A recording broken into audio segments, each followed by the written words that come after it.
First question, Mr. Speaker, I'll ask it to both of you, but I'll let the speaker go first. What motivated you to run for political office in the first place? I think it was just a desire to help people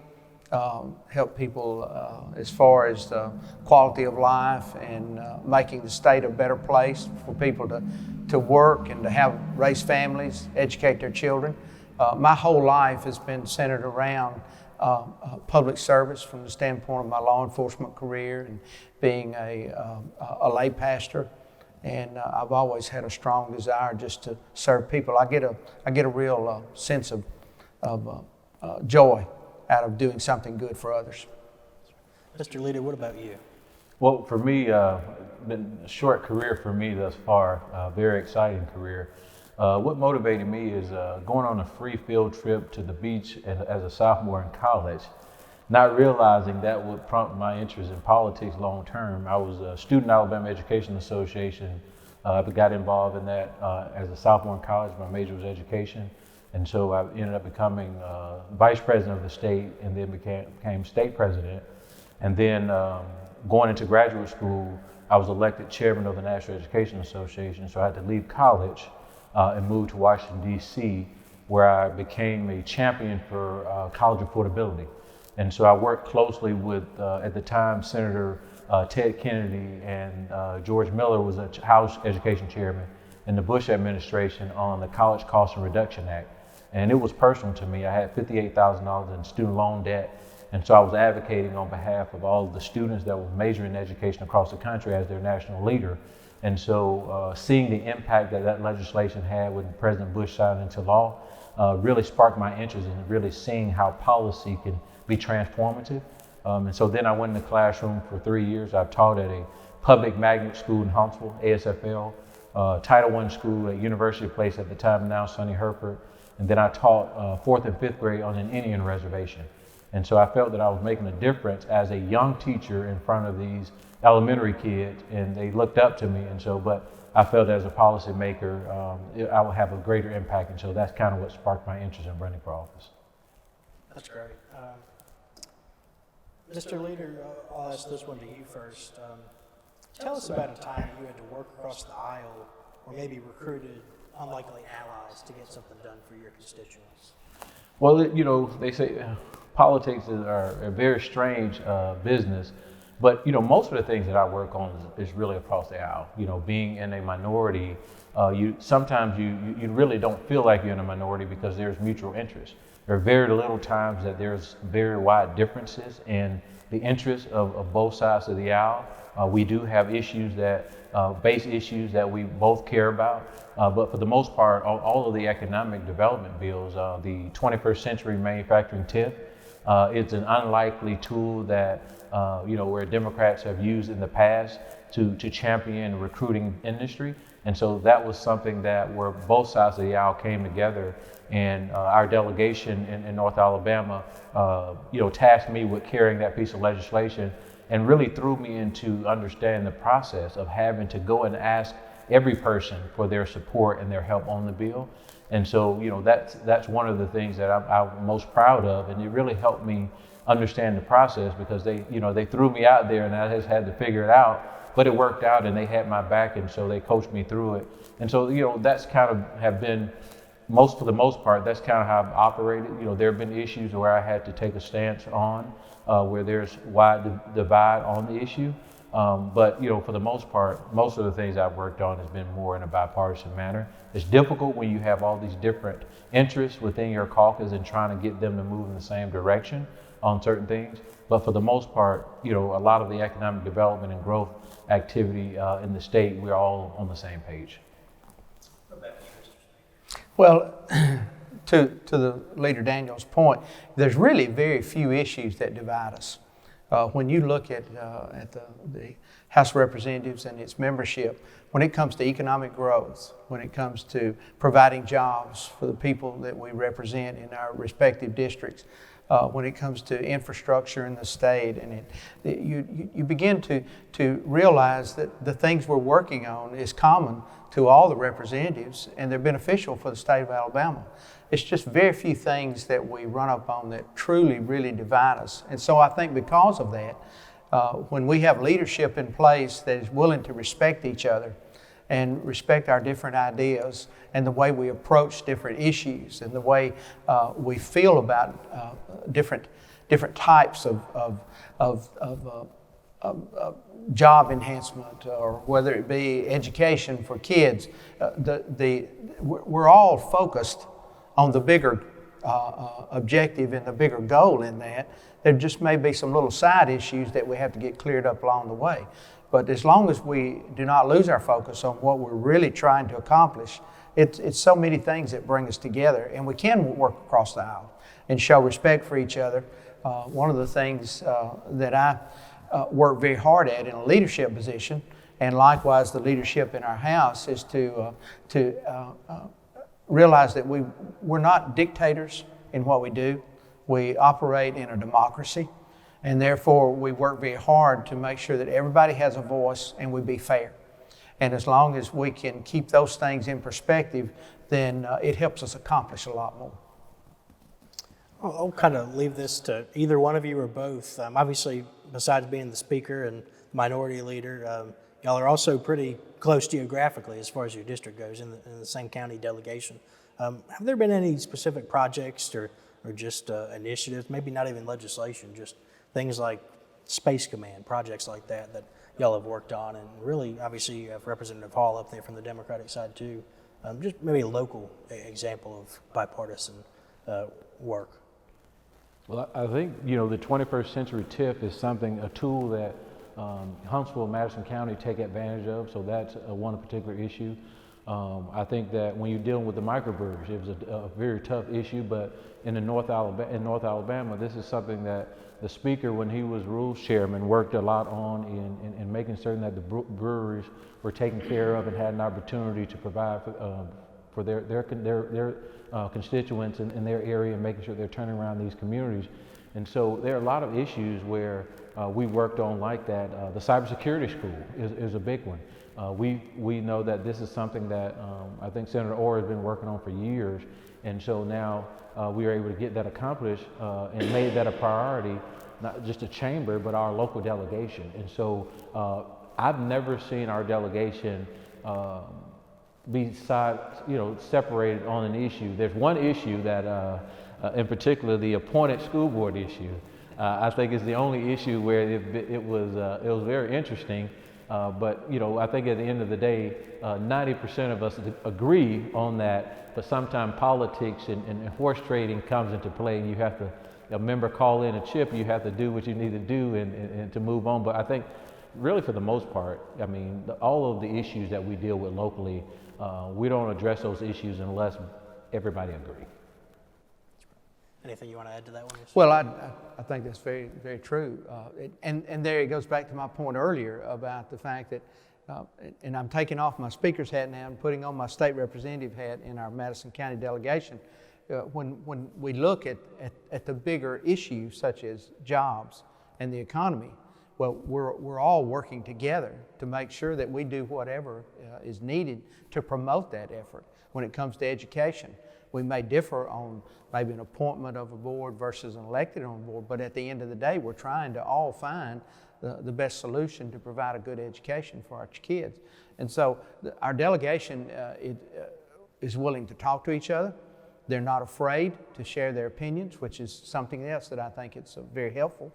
We all respect each other, and we respect each other's opinions.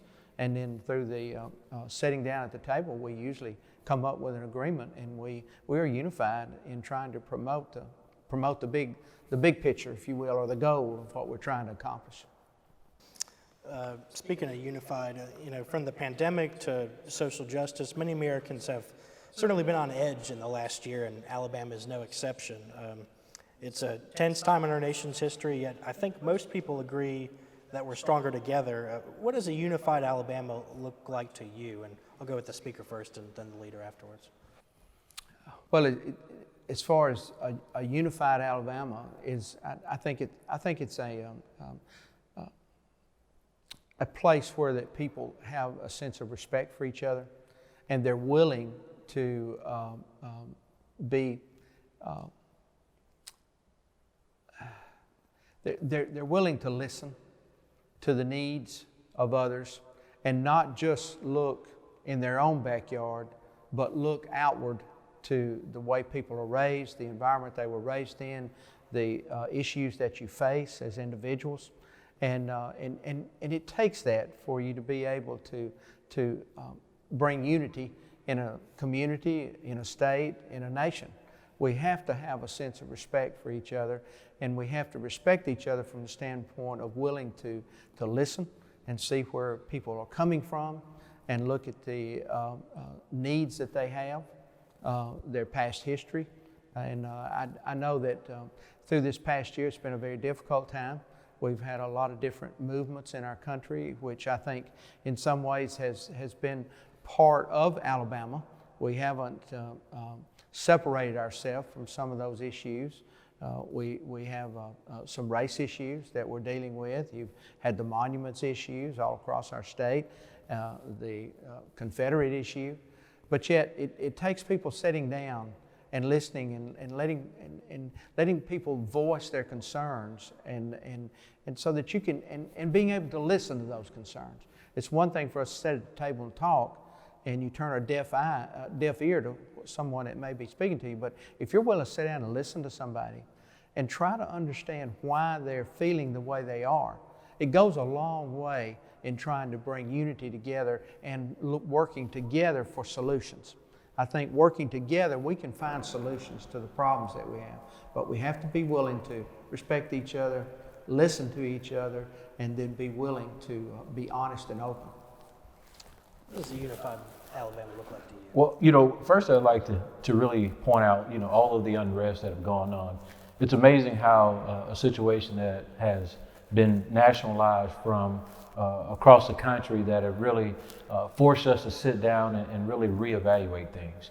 I really admire the speaker's position of really listening and really trying to understand the issue, because he's never been where I am or where I've been or where some of my members have been.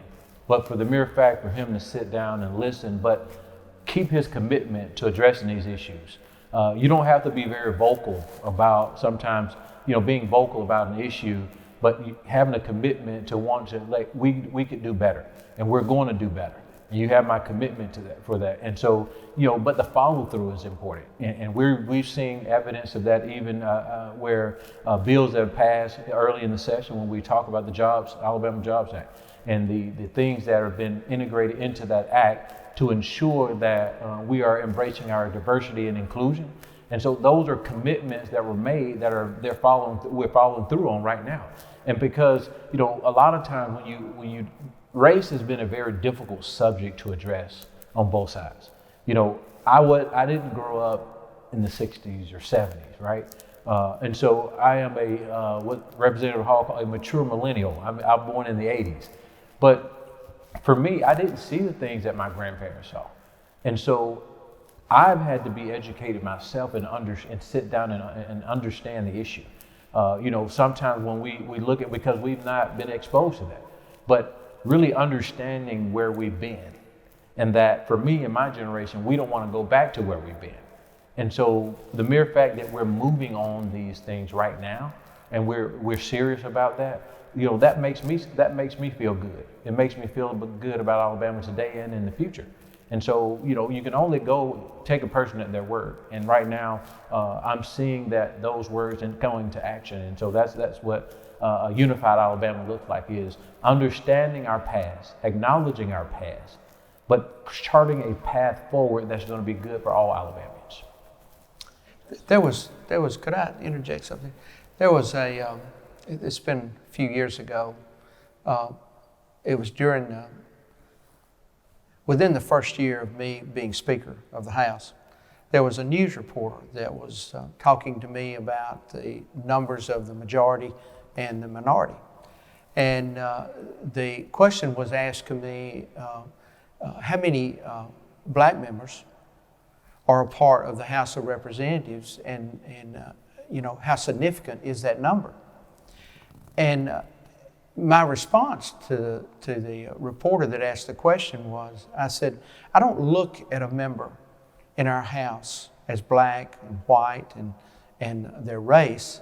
I look at them as a representative elected by people of this state to represent a certain area. And I said, one of the things that we should be doing is we should be respecting each other for our positions and the voice that we have and the responsibilities that go with that. And, after the interview was over, I sat and I pondered on that for a minute, and I thought, that's the way democracy should work. If we would quit looking at the things that divide us and look at the things that bring us together and define our purpose of what we should be doing, then I think we could have more unity in not only our state, in our communities, and even in this country. Alabama has a long history of demanding justice and being the catalyst for social change. What are your thoughts on Alabama's role in reshaping America from both a historical and current day perspective? And I'll ask that to you first, Mr. Lee. Well, for me, I think we're living that right now. This legislative session, I think, we've already begun to see the legislature act on the things that are going to shape Alabama's future. We know that we are right now, a lot of the industry that have come into this state, we've had a very strong federal delegation. And right now, we're going to be losing a very special member of our delegation, someone that has earned significant seniority. And so from a state perspective, we want to keep our competitive edge. And the only way that we're going to do that is we start transitioning to planning more from a state perspective for that growth. I see that politics playing out in Washington, not necessarily going to be in our favor long term, I don't think.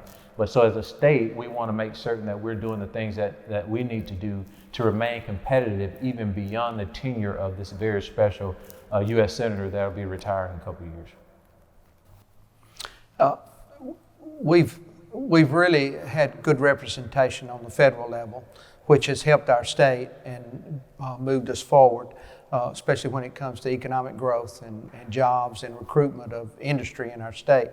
But there is a state component to this, because when you start looking at the competition that's out there among states in general, we're all competing to try to bring industry to our states for the sake of jobs, which helps our economy, which produces revenue, which helps our state grow in so many ways. But I think there's a state should not get to the point that it is totally dependent upon its federal representation, although the federal government is very important, and those federal dollars that we can draw down is very significant in helping us through match dollars or through agencies or whatever we may be trying to use the federal dollars for. But at the end of the day, if we get to the point that we are not as a state striving to be competitive within our state, such as workforce training, education of our people, the infrastructure that we have in our state, we need to strive to make sure that we as a state continue to move forward and be competitive from a state perspective, and not just sitting around waiting on the federal government to incentivize us to recruit. And I think if we do that, we'll continue to do the things that we're doing in the legislative process. The bill that we've just been working on, coming out with the tax credit, tax incentive programs, workforce training, rural development. These are state initiatives. They were not put together through the federal government. These are state initiatives with state companies at the table, state-owned companies at the table, so that we can be independent as we compete. Mr. Speaker, I'll ask this one to you first. Who most inspires you to do the work of building a better Alabama? Gosh, that's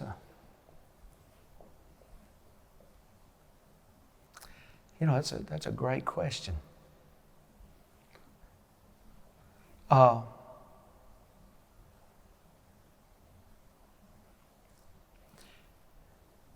I really think it's the people of Alabama. And when I say people, I'm including our young people. When I go to a school, and I like to do school visits, and I have a little program that I do for fourth graders and fifth graders when they get ready to hopefully come to Montgomery and do the state government tour. You sit in those classrooms and you talk to those kids, and you talk to them about state government, you talk to them about their homes, and it's inspiring to see kids that have that Southern accent. Some of them come from farms in the area. Some of them come from the municipality, inner city people. But just to see those kids interact with each other, to me, that inspires me to build a community that's worth living in. Then, when I think about kids, I go back and I start thinking about all of the people that I interact with, adults. And I say in Alabama that we're the type of state to where there could be a lady unloading her groceries out in a supermarket parking lot, and somebody may stop and say, "Can I help you?" or "Can I park your buggy in the proper place?" without even knowing the person. Or there may be a lady going in the grocery store, and you stop and you open a door for them, and they say thank you. Or maybe somebody you shake hands with. "How are you doing today? You having a good day?" Or you may hug somebody's neck. Once this COVID's over, we maybe can go back to that. But it's those things that we call Southern hospitality. They inspire me, because to me, I always try to see the good in people. If we can look for the good and try to put value in things that are really important to us, I think it brightens your day. And I think for me personally, it gives me a sense of encouragement that, hey, I'm thankful I'm alive, and I'm thankful that I live in the community I live in. I'm thankful I live in a state that still has some good old Southern hospitality. It is a very interesting question, but I would paint it as maybe 4 or 5 different people or groups. First of all, God, for one, but my upbringing in a rural community down in Midway, Alabama, in Bullitt County. So the children that I see when I go back down there motivates me. The poverty that I see motivates me.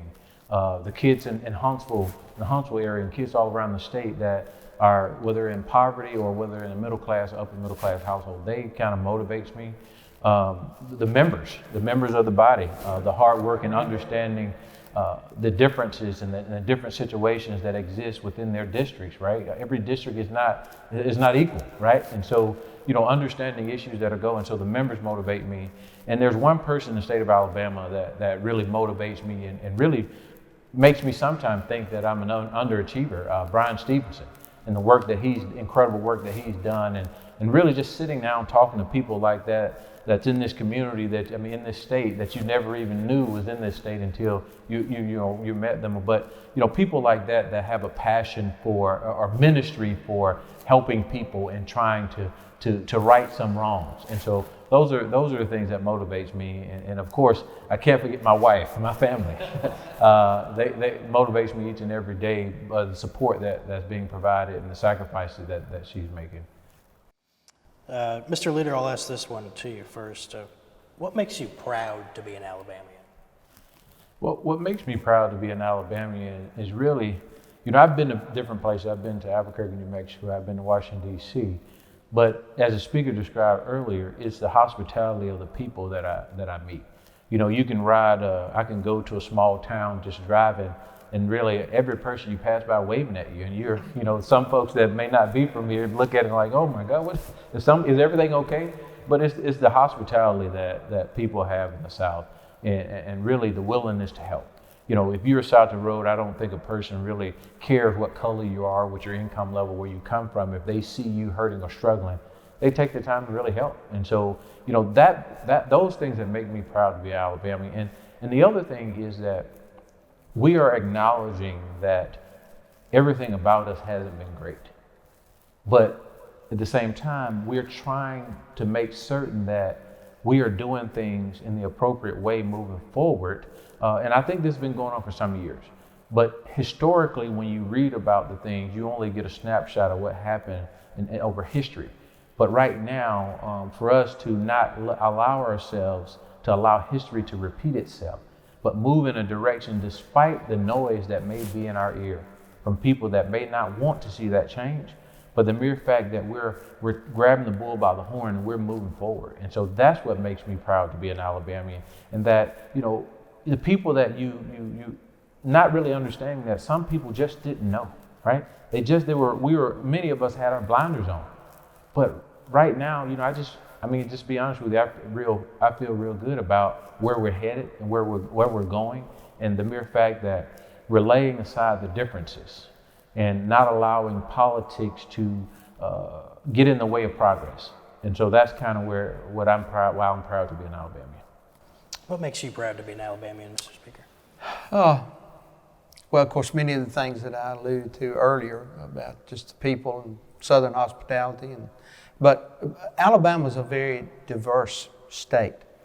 You can, within 30 minutes time, you can walk from a cotton field to where you've got farmers that are tilling the soil and raising cotton, to looking at a rocket that sent man to the moon. And as you travel the state, we're very unique in different areas of our state. It's not like we're all just put in a mold and we all come out as Alabamians. We're very different in a lot of ways. We have a very unique history. When you look back at our history, sure, there were some days in there that we're not very proud of, but I think that helps us in learning where we need to be going. And just as a leader said, you know, it's something that you learn from in history. You can stand on the front steps of the Capitol building just a block or so away from here, overlooking Dexter Avenue.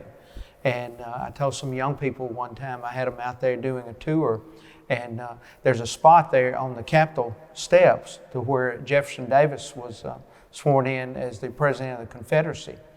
And then within eyesight down Dexter Avenue, there's the Dexter Avenue Baptist Church where Martin Luther King preached. And then right across the street is the marker where the Freedom March from Selma ended up here in Montgomery. There's a triangle of history right there within Alabama, and it's within eyesight. And when you look at our state and you look at the natural resources, you look at the diversity that we have, we've got a coastline. We can carry you to places to where they can still teach you how to drive a wagon, a horse-drawn wagon. They can teach you how to raise cotton in a field. They can teach you how to build a rocket that'll take somebody to the moon, or they can take you to the Gulf Coast and teach you how to do some of the best fishing in the world. We're very diverse here, and I think that's something that I'm very proud of, and I'm proud to be in Alabama and be a part. The last question I have, what's your favorite moment about each other? Give me a memory, an anecdote, maybe just something you like about the other person. I'll leave it up to y'all. Who wants to go first? Well, it's hard not to like this guy, but I suppose to not like him politically, but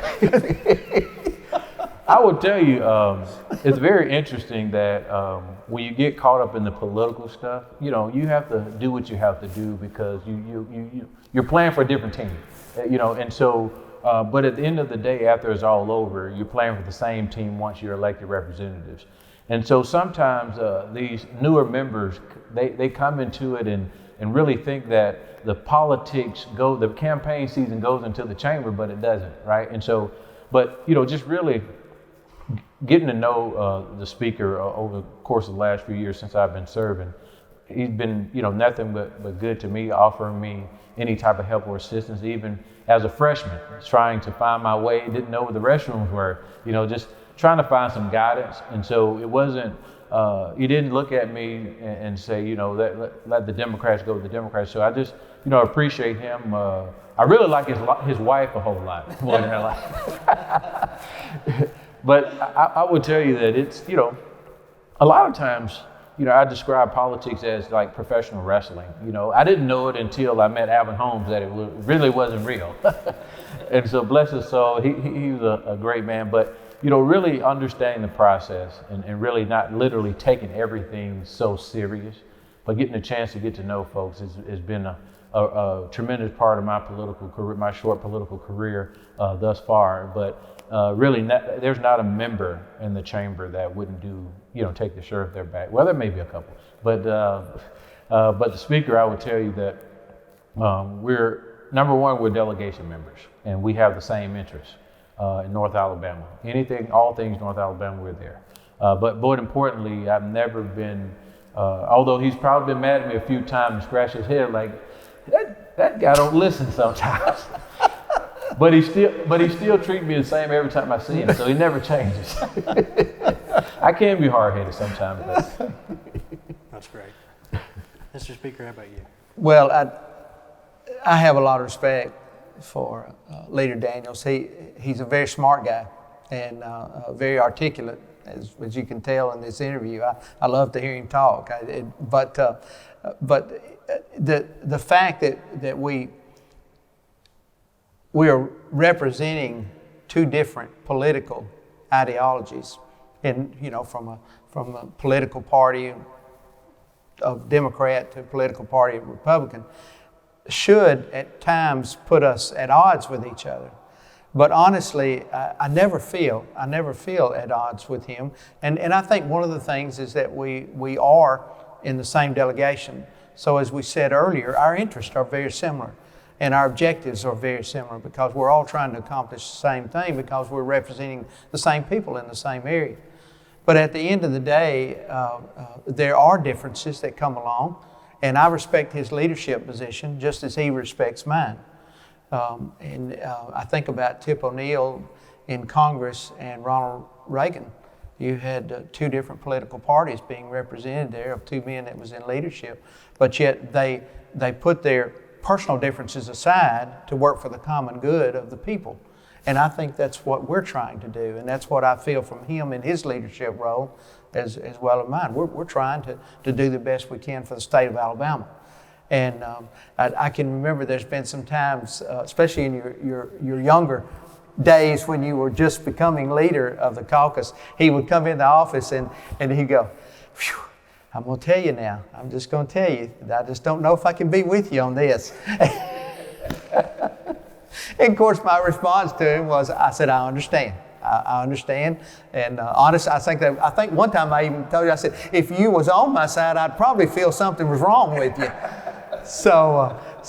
And we laugh about it, just like we're doing right now. We laugh about it. We respect each other in our positions, and then we move forward trying to find common ground so we can get something accomplished. So that's a good relationship that we have.